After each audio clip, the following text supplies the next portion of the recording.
The train came screaming out of the sideways snow, a monster of steel and steam hissing into the station at Hollow Bluff. It didn't stop for long. It never did. The trains that passed through these parts were like ghosts in a hurry. They'd spit out a soul or two onto the icy platform and then vanish back into the pines, their whistles echoing like a final, lonely goodbye. They were indifferent to the wreckage they left behind. She was the last one off. Just a woman in a torn calico dress, way too thin for a winter this mean. Her sleeves were soaked through, her hands bare and rubbed raw, as if she'd been begging the conductor for warmth, maybe even offering to shovel coal just for a place out of the wind. Her hair, a matted tangle of honey brown, was stuck to her cheeks, and one side of her face. One side was just a storm of purple and blue, a bruise blooming across her cheekbone like a sick, forgotten flower. She carried nothing, no bag, no satchel, no hope. She just stepped onto the frozen wood of the platform and stood there, swaying, like a person who wasn't quite sure the earth would hold her up. And nobody helped. Of course, they didn't. Old Man Briggs, the station master, just leaned out from his little ticket window and muttered something ugly under his breath. Something about types like that. A couple of sisters in thick wool shawls pulled their kids closer, their whispers hidden behind gloved hands. The preacher's wife turned her head away completely, as if looking at this woman was a sin God himself had forbidden. Any other person would have collapsed. Her legs were shaking like saplings in a gale. But there was something in her. A tiny, quiet flicker of defiance. A stubborn refusal to give the gawking crowd the satisfaction of watching her fall. So she stood. And that's when a man started moving. He didn't come from the crowd of passengers or the judgmental townfolk. He came from the shadows, from the far edge of the station where the snow was piled high like a forgotten memory. He'd been standing by the telegraph post, watching everything from beneath the collar of a heavy, white buffalo hide coat. No hat, no horse in sight, no friends. Just a man standing so still he looked like he'd been carved from the winter itself. He was tall, a good head taller than any other man there. His shoulders were broad and square, and his dark hair was pulled back in a long braid, tied with a simple rawhide cord. He moved the way snow falls, silent, unhurried, and absolute. He walked straight to her. Nobody had to say his name. Everybody in Hollow Bluff knew it.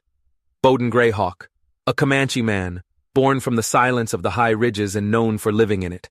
He had a cabin somewhere north, up where the pines grew thick and the deer had learned to be scarce. Some folks whispered he'd been a scout for the army, a man who'd seen the worst of the world. Others said he'd never served anyone but his own lost ghosts. He rarely came to town, only when the snow got too deep to hunt, or when something called him. And tonight, something had definitely called him. The woman, Emma, looked up at him. She flinched, not from fear, but from pure, painful habit. Her lips parted, maybe to say something, maybe just to apologize for taking up space in the world. But he was already moving. He shrugged off the massive buffalo hide coat, the warmth of it steaming in the frigid air. He didn't place it around her shoulders gently. He did it solidly, with a purpose, like he wasn't just giving her a coat, but putting her back together, anchoring her to the world again. She found her voice, a tiny whisper. You don't know me." His voice was low and firm, like the rumble of distant thunder. "You're coming with me." It wasn't a question. It wasn't a demand. It was just a statement of fact, a truth that sounded so strange and foreign in a town where men only ever spoke when they wanted to take something. She should have said no. She should have pulled away, asked him where he was going, reminded him that a broken woman from the train wasn't his problem to solve. But the coat was so warm. It smelled of pine smoke and leather and safety.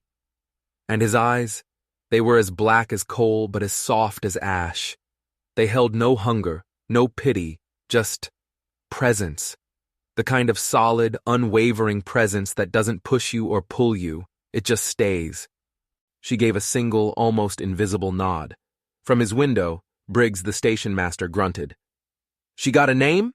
he barked out at Bowden, already scratching in his ledger, eager to record the town's latest piece of gossip. Bowden didn't even look at him. He just took her arm, his touch careful, and guided her toward a small buckboard wagon half buried in a snowdrift. The mule hitched to it stomped a hoof, restless. The crowd on the platform didn't move. They just watched, their faces a mixture of confusion and disapproval, as if they were witnessing some strange, quiet miracle they weren't sure they wanted to believe in. Inside the wagon, Bowden handed her a thick wool blanket. She didn't ask where they were going. What was the point? When you've already been thrown away, any road that isn't leading you backward feels like a path to salvation. The wind howled through the skeletal trees as they rode away from the lights of Hollow Bluff. For a long, long time, the only sounds were the scrape of the sleigh runners on the frozen dirt and the soft sigh of snow falling in the pines. He didn't ask her name. He didn't ask what happened. He didn't demand her story, hungry for the grim details like so many others would have been. She found herself staring at his hands on the reins. They were scarred and calloused, the hands of a man who had worked and fought and maybe even prayed. After what felt like an eternity, she spoke. Her voice was as dry and thin as a paper cut. "My name's Emma." He just nodded once, his eyes fixed on the path ahead. She waited a moment, then added, the words tasting like poison in her mouth. "He hit me, at the last stop, said I embarrassed him." Bowden's jaw didn't tighten. His expression didn't change, but he shifted the reins in his hand, a small, almost imperceptible movement. "You're not with him now," he said. And then silence again. But it wasn't a cold silence, or an awkward one. It was simple. The kind of silence you could finally rest in. The snow got thicker, bowing the branches of the great pines until they looked like they were praying. Dusk fell fast, painting the sky a bruised pewter gray. Emma started to shake, a deep tremor that had nothing to do with the cold. It was the storm that still lived inside her bones, finally starting to break. Just as the last of the light faded, the wagon creaked up a steep rise. And there it was. Tucked into the protective shadow of a huge rock formation, a small cabin stood against the storm. A plume of smoke rose from its stone chimney, a stubborn signal of life in the vast, frozen wilderness. A dog barked once, a sharp, welcoming sound from somewhere behind the house. It wasn't a fancy place. The logs were dark and weathered, but it was standing. It had a light burning in the window, and the porch had been cleared of snow. He helped her down from the wagon, his hands strong but careful, never touching her skin.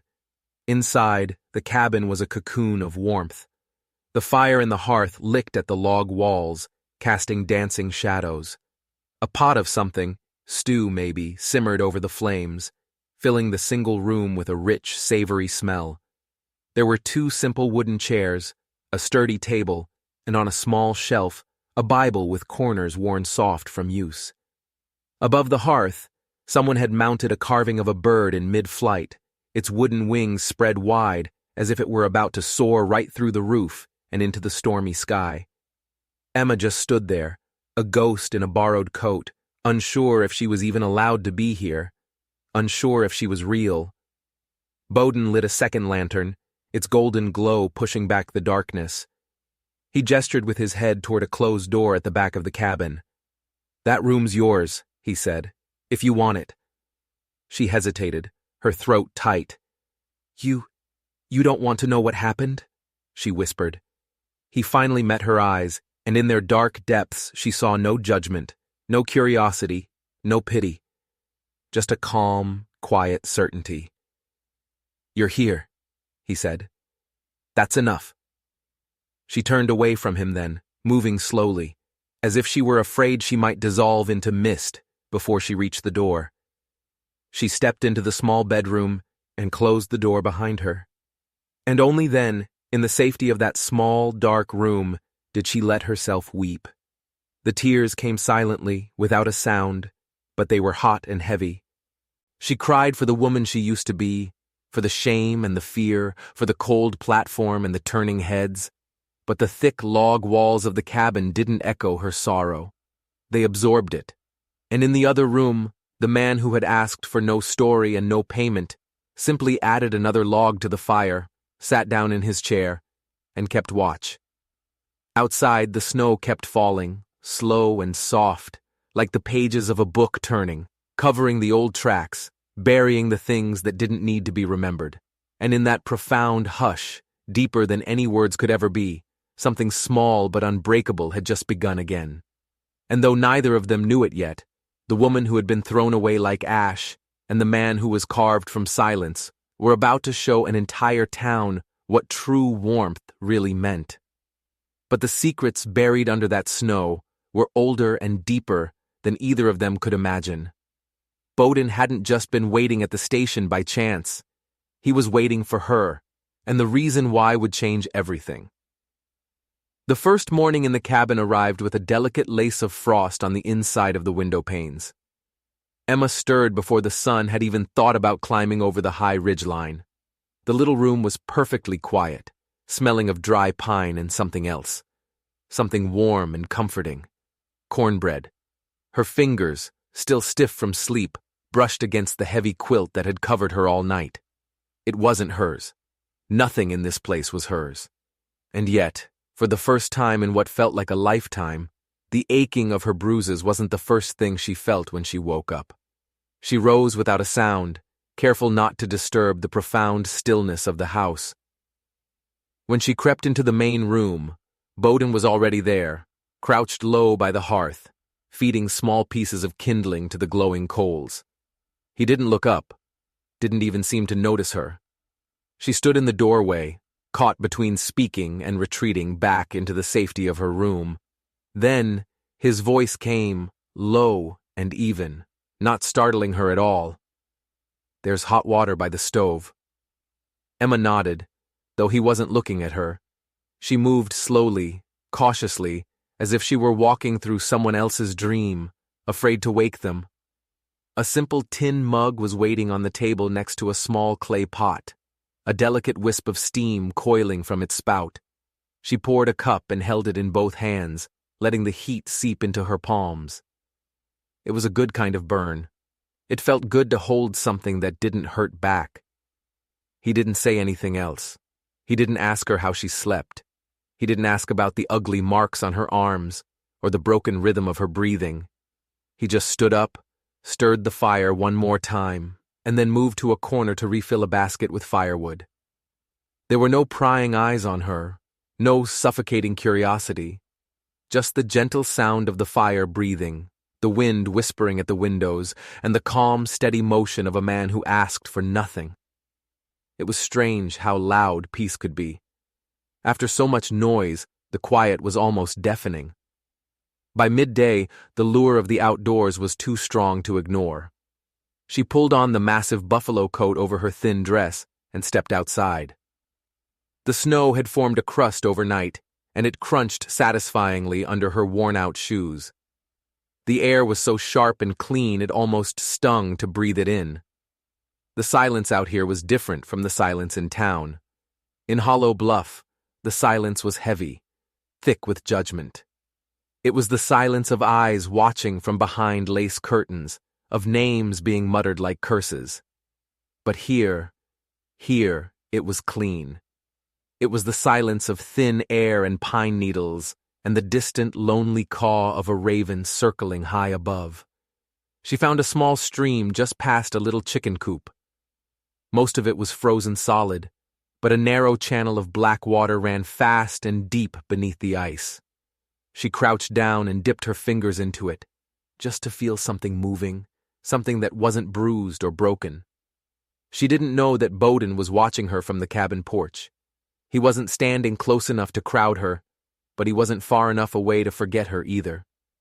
He just watched, his face unreadable, as this broken woman from the train took her first small step back into the world of the living. And he thought about the promise he had made, a promise no one else knew about. A promise to a woman long dead, a woman who had once worn a simple, dove-gray dress. That night, Emma left her muddy boots by the hearth to dry. She took a small, worn brush from a hidden pocket in her dress, one of the only things she'd managed to keep. She began to work the knots out of her matted hair, her strokes slow and painful. Silent tears leaked from her eyes as she pulled, each tug a fresh reminder of the struggle. Bowden sat at the table, carving a piece of wood with a small, sharp hunting knife. Shavings fell like snowflakes onto the floor. He never looked up. He never intruded on her private moment of pain. And still, he didn't ask. This became their rhythm. Their days layered over one another like clean, fresh blankets. She would help chop vegetables for the stew, her knife moving slowly at first, then with more confidence. He would split firewood with a powerful, efficient rhythm, never grunting or complaining about the work. She would sweep the floor. He would oil a squeaky door hinge. They didn't fill the air with useless chatter. There was no need. But something was growing between them. It wasn't a fire, sudden and hot and consuming. It was more like a root, slowly and patiently taking hold in the hard, frozen earth. On the fourth night, she came back to her room to find something laid out on the bed. It was a dress. A simple, clean cotton dress, the color of a dove's wing. It had a high collar and small, carved wooden buttons. It wasn't new. You could see the hem was slightly worn, the fabric softened by time. It had belonged to someone else. It held a memory. There was no note, no explanation. She should have been scared. A gift from this silent, mysterious man? But she wasn't. She didn't ask him where it came from. She didn't ask who it had belonged to. The next morning she wore it. When she stepped into the main room, Bowden was stoking the fire. He glanced up, his eyes taking in the dove-gray dress. He gave a single slow nod, a flicker of something that wasn't quite a smile, but was close enough, touched his lips. And for the first time since she'd stepped off that train, Emma smiled back. It was a small, fragile thing, like a winter flower pushing through the snow. But it was real. Later that day, a knock came at the cabin door. It wasn't the wind. It wasn't a deer brushing against the logs. It was a firm, human knock. Bowden opened the door without a trace of surprise. On the other side stood a stout woman with braids of gray and black tucked under a wool shawl. Her eyes were as sharp as obsidian, and they missed nothing. "Mabel," Bowden said, his voice holding a rare note of warmth. He stepped aside to let her in. The woman swept into the cabin like she owned the place, bringing a blast of cold air with her. "Took you long enough?" she said, her voice raspy and direct. She glanced at Emma, then set a small basket on the table. Finally decided to let someone use that guest room. Emma blinked, unsure if she was being welcomed or inspected. "I'm Mabel," the woman said, turning her sharp gaze fully on Emma. "Midwife, bread maker, and bringer of news you probably don't want to hear." Bowden actually made a sound then, a low rumble in his chest that might have been his version of a chuckle. Mabel ignored him. "You're the girl from the station," she stated. It wasn't a question. Emma stiffened, the old shame washing over her. "Relax, child," Mabel said, her voice softening just a fraction. "I saw what the rest of this blind town didn't want to. You survived something. Good. Now eat this." She pulled a small, warm loaf of bread from her basket. The crust was golden and still soft. "Cornbread makes the healing go faster." Emma took it, her hand trembling slightly. "Thank you," she whispered. Mabel stayed for tea. She talked mostly to Bowden, about the depth of the snow, about a sick cow over on the miller's farm, but her eyes kept flicking back to Emma.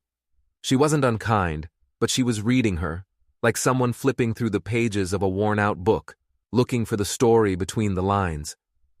Before she left, she walked over to Emma and looked her straight in the eye. "He's a quiet man," she said, nodding toward the door where Bowden was checking a trap line. "But he ain't stupid, and he ain't weak. If you're running from something, you'd best tell him before it finds you. He can't fight what he can't see." Emma's voice was softer than falling snow. "It's not chasing me," she said. "Not anymore." Mabel raised a skeptical eyebrow, gave a slow nod, and then disappeared back into the snow as suddenly as she had arrived. The midwife's words hung in the air long after she was gone. He can't fight what he can't see. Emma knew Mabel was right, but how could she tell him the whole truth? How could she tell him that the man she ran from wasn't just some drunken brute, that he was Josiah Pike, the son of the man who owned half of Hollow Bluff, including the bank, the saloon, and the sheriff? How could she tell him that she hadn't just run from a beating, but from a cage made of money and power and fear? That night, Emma sat by the fire, holding a bowl of soup. The silence stretched between them again, but it wasn't empty.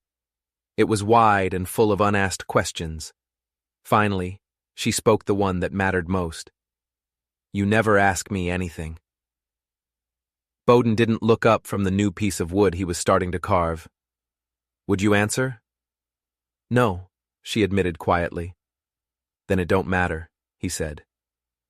She watched him for a long time. His eyes were fixed on the wood, his hands steady and sure. There was no anger in him, no violence, just focus, patience. "I was married," she said at last, the words feeling like stones in her mouth, "to a man who didn't like to be looked at wrong. He said I made him feel small." Bowden's hands stilled for a brief second. He set down his knife. "He was right," she whispered, her voice trembling. "He was small." Bowden said nothing. He just leaned forward and placed another log on the fire. The flames leaped up, bright and hungry, as if in response. "I thought if I just stayed quiet," she continued, the story pouring out of her now that it had started. "If I made myself smaller and smaller, he'd eventually stop." She swallowed hard. He didn't. Finally, Bowden met her eyes. His gaze was steady and deep. "He won't find you here." She nodded, but her hands were still shaking. He was wrong. A man like Josiah Pike always found what he believed he owned. Bowden stood up, crossed the room, and took a thick wool blanket from a high shelf. He handed it to her again, being careful not to touch her skin.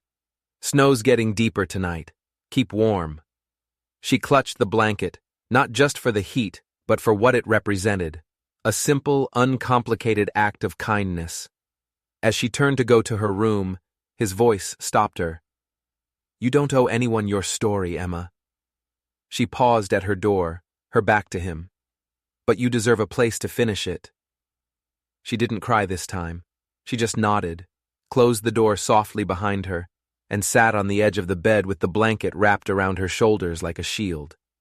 It felt like a truth she could finally, maybe, start to believe in. Outside, the wind pressed against the cabin walls, testing them, trying to find a way in. But the walls held strong, and inside, the silence had changed its shape. It was no longer asking her to hide. It was asking her to stay. The first time Emma dared to go back into Hollow Bluff, the snow had melted just enough to turn the main road into a river of thick, brown mud. The thaw revealed the rot that lay just beneath the town's polished surface. Hollow Bluff was tucked into a fold between two high ridges, its buildings painted up in a kind of false, pious civility. There was the whitewashed church, the stern, brick-faced bank, the saloon with its gleaming, polished windows. But if you looked closely, you could see that every single building leaned just slightly inward, as if they were all straining to listen for the latest piece of scandal. Bowden had said they were out of cloth, lamp oil, and horseshoe nails. The real world, with its practical needs, couldn't be ignored forever, no matter how safe and quiet the cabin had become. She had offered to stay behind. The thought of facing those judging eyes again made her stomach clench. But Bowden had just looked at her, his dark eyes steady, and said, "You're not a ghost, Emma." So, she put on the dove-gray dress, the one that still held the faint scent of someone else's memory. She braided her hair neatly down her back. The ugly bruise on her cheek had finally faded to a pale, smoky yellow. She looked at her reflection in the small, cracked mirror by the cabin door. She didn't see the broken woman from the train anymore. She didn't see dignity yet either. But she saw something raw and real, something halfway between. They rode into town together on the buckboard wagon. Hollow Bluff did not roll out the welcome mat. It was worse than she had imagined. Children stopped their games in the muddy street, their laughter dying on their lips as they stared. A woman dropping a sack of potatoes outside the feed store froze, her mouth hanging open. Two old men on a bench outside the telegraph office stopped their game of checkers mid-move. It wasn't just that she was with Bowden Greyhawk, the Comanche man from the ridge. That was part of it for sure. But it was more than that. They knew her. They knew her as Emma Pike, wife of Josiah. They knew what she had run from, and they had filled in the gaps with their own ugly whispers, told under church rafters and in dark tavern corners. They believed the story Josiah had spun, that she was unstable, ungrateful, that she had shamed him. Lula Crabtree was the first one to give the whispers a voice. She stepped out of her saloon, the Red Garter, her arms folded across a tight, red velvet bodice. Her eyes were as sharp and unkind as bits of broken glass, and a smug, ugly smirk stretched across her powdered face. "Well, well," Lula called out, her voice high and shrill, loud enough for the entire street to hear. "Look what the wind dragged in. If it isn't Emma Pike, back from the dead, or just crawled out from under a new rock." Emma felt a hot flush of shame creep up her neck, but she didn't flinch. She kept her spine straight and lifted her chin just a little higher. She could feel Bowden's presence beside her, a mountain of silent calm. He didn't move, but his gaze found Lula and held it, just for a second, long enough to make the saloon owner shift her weight uncomfortably. They dismounted outside the general store. Bowden went in first, a silent bulwark. Emma followed, her heart pounding a frantic rhythm against her ribs. Inside, it was even worse. The air grew thick with unspoken words. Faces turned away. Conversations stopped mid-sentence.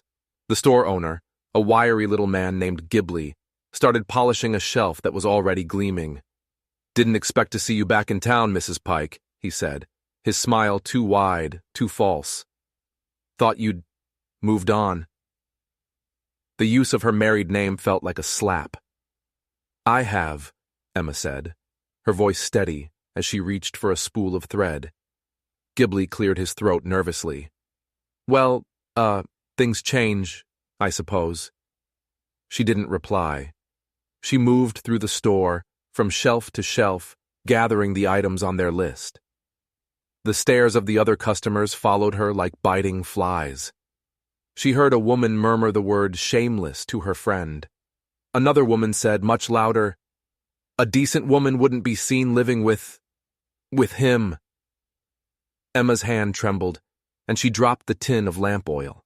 It clattered loudly on the wooden floor, rolled once, and came to a stop right at Bowden's feet.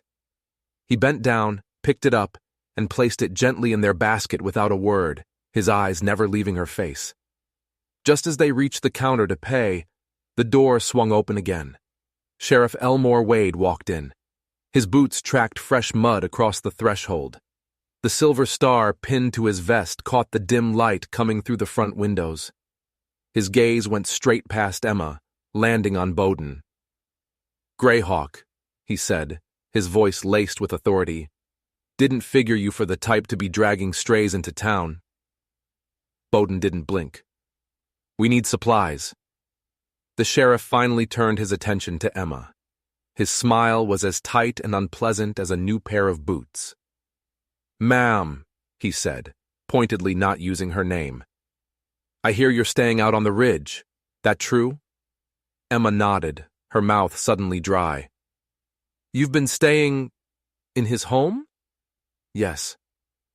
The sheriff took off his hat and scratched the back of his neck, a gesture that was meant to look casual but was full of menace. "You aware your husband, Mr. Josiah Pike, never filed for any kind of formal annulment or divorce?" The name hung in the air, heavy and poisonous. "My husband," Emma said, her voice starting to tremble like a taut wire, "put his boot on my neck and left me bleeding on a depot platform." Sheriff Wade had the decency to look uneasy for a moment. "Now, I ain't saying what he did was right. I'm just saying, folks are gonna talk. The law is the law." "Let them talk," Bowden said. His voice was quiet, but it cut through the tense silence of the store like a razor. The sheriff puffed out his chest. "A man's got rights, Greyhawk. Property rights." "And she has more," Bowden replied, his voice dropping even lower. "The right to breathe." The store went completely, utterly silent. You could have heard a pin drop. Even Ghibli stopped pretending to count coins. Emma could feel the weight of every single person's breath in that room. She was supposed to be ashamed. She was supposed to cower, to lower her eyes, to apologize for the crime of surviving. But she didn't. Instead, she reached into her pocket, pulled out a small coin, and placed it firmly on the counter to pay for her thread. "I'm not going back to him," she said, her voice clear and strong. The sheriff's eyes narrowed. "The law ain't on your side in this, ma'am. Mr. Pike is a very influential man." Bowden took a single step forward. It wasn't a threatening move, just a simple shift of presence. He was there, solid, unmovable. "She is," was all he said. Sheriff Wade held his stare for a long, tense beat. He was a man used to being obeyed, used to his silver star being enough. But Bowden's quiet defiance was something else entirely. It wasn't challenging the law, it was challenging the man. Finally, the sheriff grunted and stepped aside. "Watch yourself out there on that ridge, Greyhawk. It's a long way from the law." They left the store with their heads held high, the basket of goods carried between them like a trophy. As they passed the whitewashed church, Emma saw the preacher's wife peering out the window, her face a mask of disapproval, shaking her head slowly. At the schoolhouse, a teacher stood on the steps with her arms folded, her lips pressed into a thin, hard line. The town's judgment wasn't loud. It didn't have to be. It was in every glance, every whisper, every door that closed just a little too quickly as they passed. It was a suffocating blanket of condemnation. Once they were back in the wagon and heading out of town, Emma finally broke. "I was nothing to them," she whispered, the words catching in her throat. "Even before Josiah, I could have frozen to death on that platform, and they wouldn't have even blinked." Bowden didn't answer right away. He just kept his eyes on the road, his hands steady on the reins. After a while, he said, "The town is afraid of seeing its own reflection, so it turns away from the mirror." She turned to him then, her voice shaking with a question that had been haunting her for weeks. "Why did you do it? Why did you come and get me that day?" His hands tightened ever so slightly on the reins. "Because," he said, his voice rough with an emotion she couldn't name, "I saw my wife standing there." The words hit Emma like a physical blow. His wife? He had been married? The dove-gray dress? The sadness in his eyes?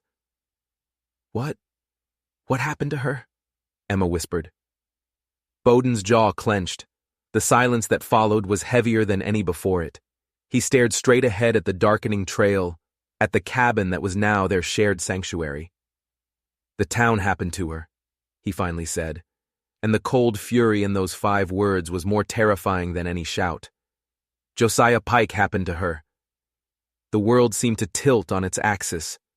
This wasn't just about kindness. This wasn't random charity.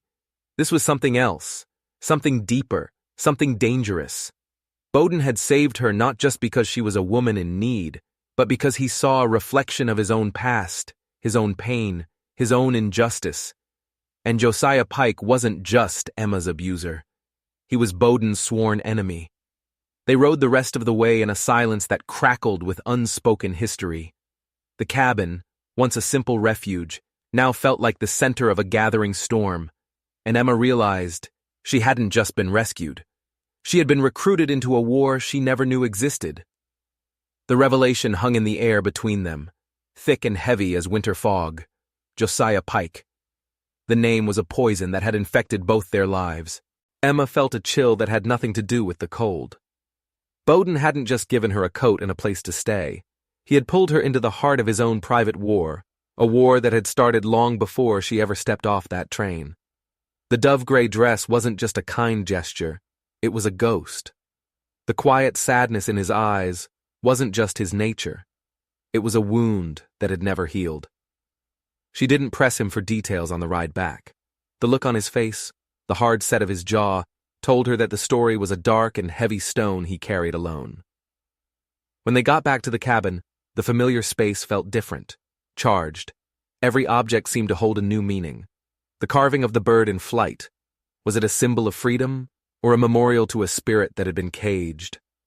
The worn Bible on the shelf, whose hands had turned its pages, searching for comfort. That night, the silence was different, too. It wasn't peaceful anymore. It was a waiting silence. Emma lay awake for hours in her small room, the weight of Bowden's words pressing down on her. The town happened to her. Josiah Pike happened to her. What had Josiah done? What had the town allowed to happen? The next day, Bowden was even more withdrawn than usual. He spent the entire morning up on the ridge, his axe ringing against wood with a fierce, relentless rhythm. It wasn't the steady pace of work. It was the sound of a man channeling his rage into something physical. Emma stayed inside, cleaning, mending, trying to keep her hands busy and her mind from spiraling. She kept glancing at the dove-gray dress, now hanging on a peg by her bed. It felt like she was wearing a dead woman's skin. Late in the afternoon, Mabel showed up. She didn't knock this time, just pushed the door open and stomped the snow off her boots. She carried her rifle as usual, but today she looked less like a neighbor and more like a sentry. She took one look at Emma's face and nodded grimly. "So, he told you?" It wasn't a question. Emma sank into a chair at the table. "He said his wife and Josiah Pike." Mabel poured herself a cup of the hot water from the stove and sat down opposite Emma. Her face was a roadmap of hard years and harder truths. "Her name was Anawa," Mabel said softly. "It means she who walks in the sun." She was light, that one. Pure light. She saw the good in people, even when there was none to be found. Mabel took a long sip of her drink. Bowden brought her here when they married. He built this cabin for her with his own 2 hands. They were happy. The kind of happy that makes other people jealous. "What happened?" Emma whispered. "Josiah Pike happened," Mabel said, her voice turning to gravel. "Pike's always had a taste for things that don't belong to him. He saw Anawa in town one day, started making comments, following her. He couldn't stand that she was happy with a Comanche man, that she didn't so much as look his way." Mabel's eyes were hard. One day, Bowden went hunting, was gone for 2 days. When he came back, her voice broke for a second. He found her down by the stream, the one you like to sit by. Her dress was torn. There were marks on her. The doctor in the next county called it a fall, said she must have slipped on the rocks and hit her head. "And the town?" Emma asked, her stomach churning. "The sheriff." Mabel let out a bitter, humorless laugh. Sheriff Wade was bought and paid for by Pike's father then, just like he is now. He took one look, wrote it up as an accident, and warned Bowden not to cause any trouble. Said no one would believe a savage over the son of the town's most important man. They told him if he made a fuss, they'd run him out of the territory, or worse. So Bowden had buried his wife, and his grief, and his rage. He had stayed, a silent monument to an injustice that everyone in town had agreed to forget. He never spoke of it again, Mabel finished, her voice low. Just closed himself off. The light went out of him, until the day you stepped off that train. Suddenly, everything made a terrifying kind of sense. Bowden hadn't just seen a woman in need, he had seen a second chance, a chance to right a wrong that had been festering in his soul for years. He was protecting Emma, yes, but he was also trying to protect Anawa's memory. He was fighting the battle he'd been forced to forfeit all those years ago. He thinks he's saving her by saving me, Emma realized aloud. Maybe, Mabel said, standing up and slinging her rifle over her shoulder. Or maybe he's just finally remembered how to fight. Either way, you need to be careful, child. Josiah Pike doesn't like to lose. He lost Anawa. He won't lose you, too. He'll see it as a stain on his pride, and a man like that will burn down the whole world to wipe out a stain. Mabel's warning proved prophetic. The pressure started subtly. A few days later, the trap lines Bowden kept for game were found sprung and empty, the bait stolen. Then the small footbridge over the creek was found smashed to pieces, forcing them to take the long way around for water. These were small things, annoyances, messages. Then Ghibli, the store owner, refused to sell to Bowden. He mumbled some excuse about not extending credit, even though Bowden always paid in cash. It was clear the order had come down from on high, from the Pike family. They were trying to starve them out, to isolate them completely. The final straw came a week later. Emma had started a small garden near the porch, turning over the cold earth, planting the few seeds they had. It was a small act of hope, a claim on the future. One morning, she woke up to find it utterly destroyed. The neat rows were trampled, the soil churned into a muddy mess, the delicate seedlings ripped out by the roots, and in the center of the destruction, someone had driven a wooden stake into the ground. Hanging from the stake was a single dead crow.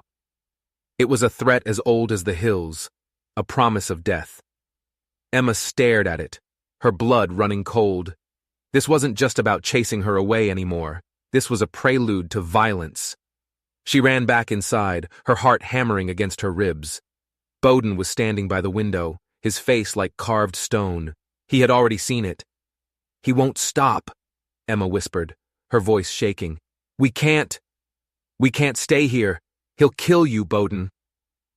Bowden turned from the window, and for the first time, she saw the full, terrifying force of the storm that had been gathering in his eyes for years. The quiet patience was gone. In its place was a cold, hard fire.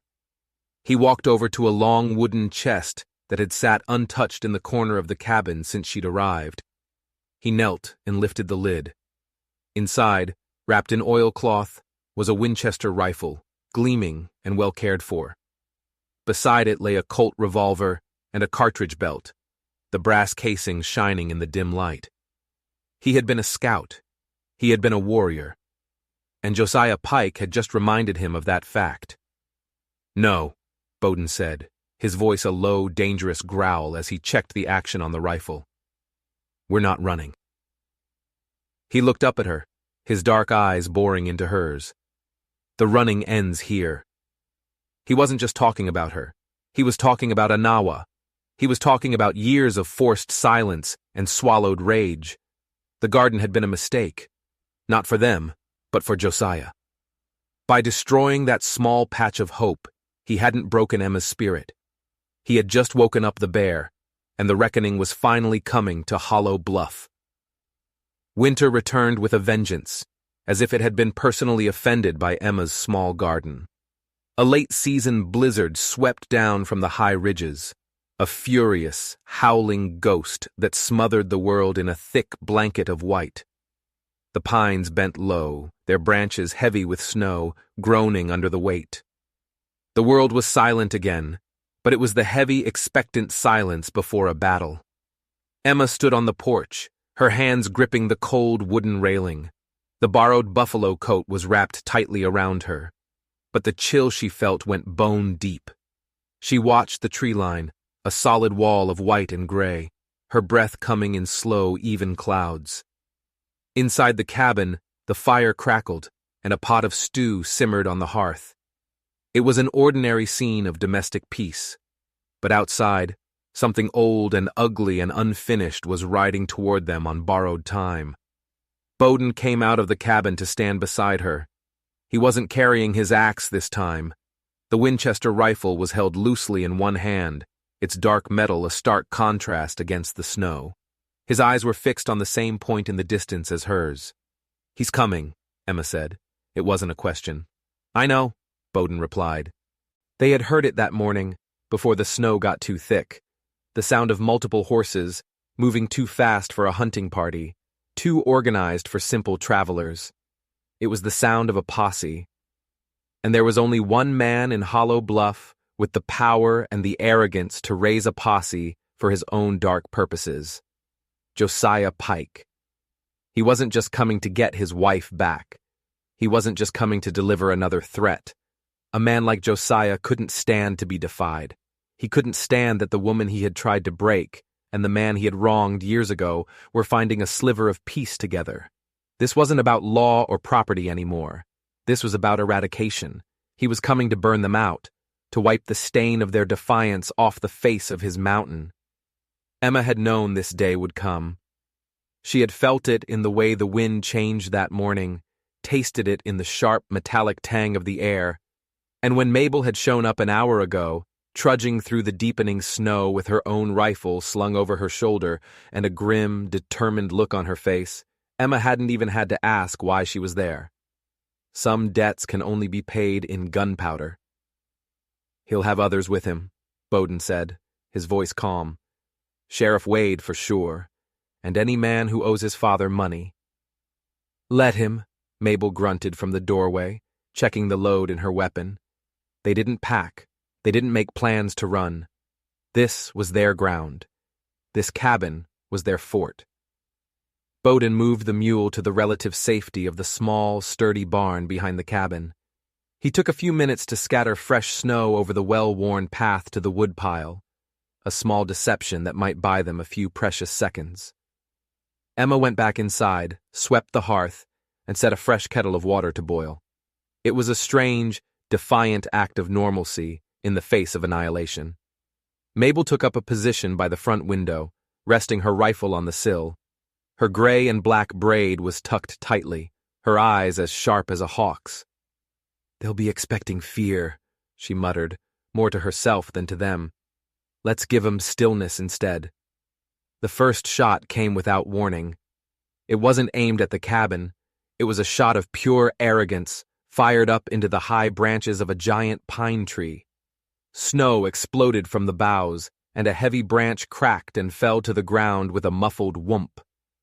The sound echoed across the silent landscape, a brutal announcement of their arrival. Emma, who was ladling stew into 3 bowls, didn't even flinch. A moment later, a fist hammered on the cabin door, the heavy wood shuddering in its frame. "Emma!" That voice. She hadn't heard it in months, but it was a sound her body would never forget. It was just as she remembered. Hard, bitter, and laced with the self-righteous fury of a man who believed the world owed him everything. "You come out here now, girl. I got the sheriff with me. This is official business."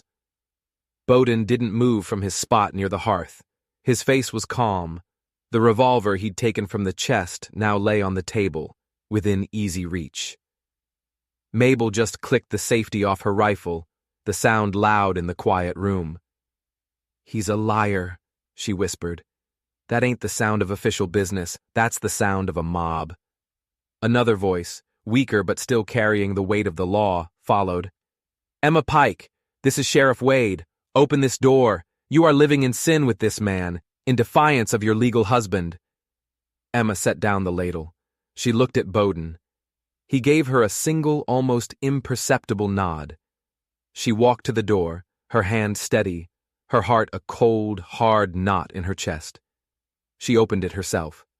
A blast of wind and snow swirled into the cabin, and there, in the clearing, were at least 12 men on horseback, their forms blurry shapes in the driving storm. At the front were Josiah Pike and Sheriff Wade. Josiah's face was red and bloated with rage and liquor. He sat on a massive black stallion, a monument to his own ego. Sheriff Wade looked miserable and cold, his silver star a pathetic joke against the backdrop of this armed mob. The other men, a mix of tavern toughs and indebted farmers, huddled behind them, their rifles held uncertainly. Emma stepped out onto the porch, pulling the buffalo coat tighter around her. "You're not welcome here, Josiah," she said, her voice carrying clearly over the wind. "You're my wife!" he roared, spittle flying from his lips. "The whole damn town knows it. You shamed me, running off to play house with this red devil." His venomous gaze cut to Bowden, who now stood in the doorway behind Emma, a silent, imposing shadow. Sheriff Wade raised a placating hand, his eyes shifting nervously between the cabin and the angry man beside him. "Now, Emma, let's just settle this peaceful-like. You come on back to town with your husband. We can forget all this ever happened." I would rather lay down and die in that ravine, Emma said, her voice flat and devoid of all emotion. Bowden stepped forward, coming to stand beside her on the porch. He didn't say a word. He didn't have to. His presence, his stillness, his hand resting near the butt of his revolver. It was a louder statement than any shout could ever be. Josiah's eyes narrowed into hateful slits. You think he can protect you? This savage who lives in the dirt? No, Emma said, and the strength in her own voice surprised her. I'm protecting myself now. That was it. That was the final insult to his fragile pride. With a roar of pure fury, Josiah reached for the pistol holstered at his hip. But Bowden was faster. Not with his gun, with his body. He didn't draw. He didn't shout. He moved off the porch in a single fluid motion, stepping into the deep snow of the clearing, placing himself directly between the mob and the cabin, between Josiah and Emma. You want her, Bowden said, his voice low and dangerous, a sound that seemed to make the very air vibrate. You'll have to go through me. Josiah actually laughed, a harsh, ugly sound. You think you scare me, Greyhawk? Crack. The window beside the door slid open just enough for the barrel of Mabel's rifle to poke through, steady as a rock. I think I do. Mabel's voice rang out, clear and cold as ice. One of the farmers at the back of the posse visibly flinched and pulled his horse back a step. Josiah hesitated, his hand frozen halfway to his gun. You beat her, Bowden said, his voice dropping even quieter, making it somehow more menacing. He took another slow step forward.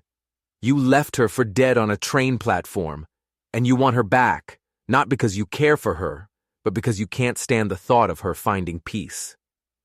He took one more step. But that's not the real reason you're here, is it, Josiah?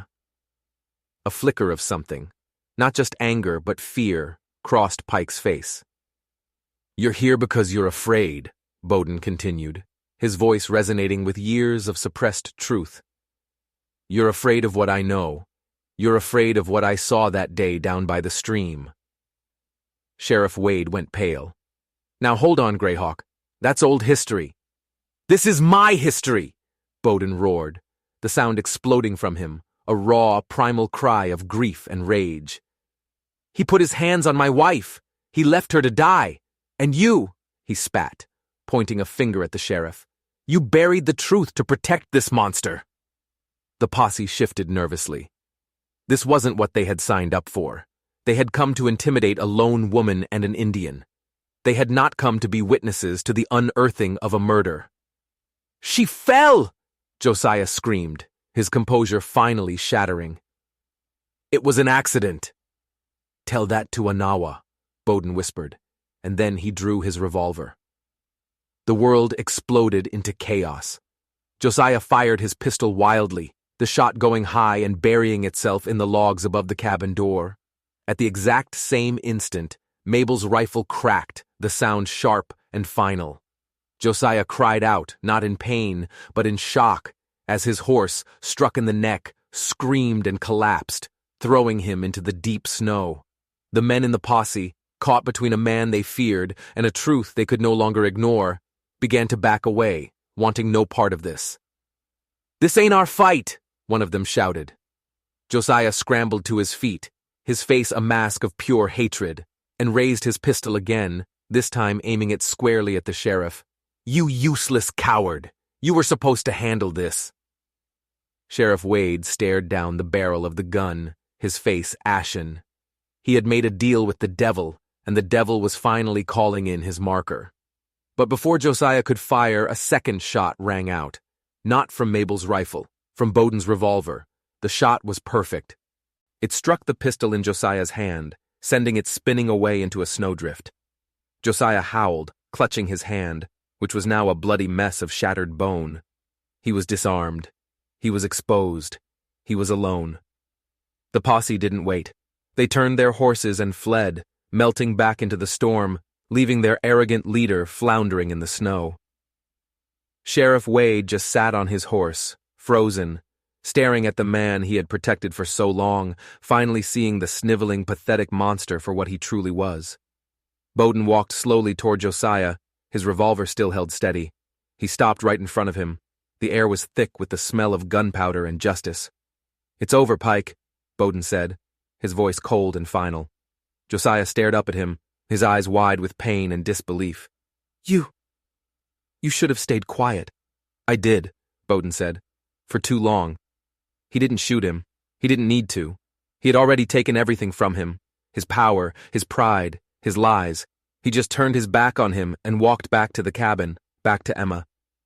Emma was still standing on the porch, her face wet with tears she hadn't even realized she was crying. As Bowden stepped onto the wooden planks, she didn't hesitate. She threw her arms around him, burying her face in the rough fabric of his shirt. He stood stiffly for a moment, surprised by the contact, and then his own arms came up, holding her tightly, his hand resting on the back of her head.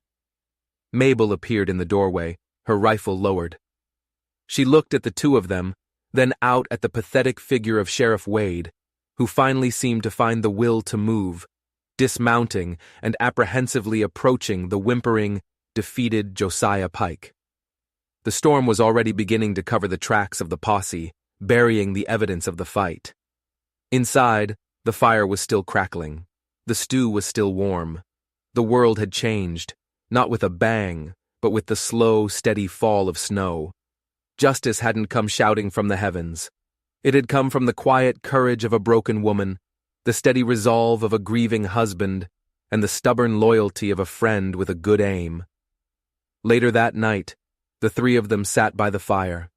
The storm had passed, leaving behind a world that was clean and white and profoundly still. No words were needed. They shared a meal, the silence comfortable and deep. Mabel eventually nodded off in her chair, her rifle resting against her knee. Emma, wrapped in the heavy quilt, watched the flames dance in the hearth. She looked over at Bowden.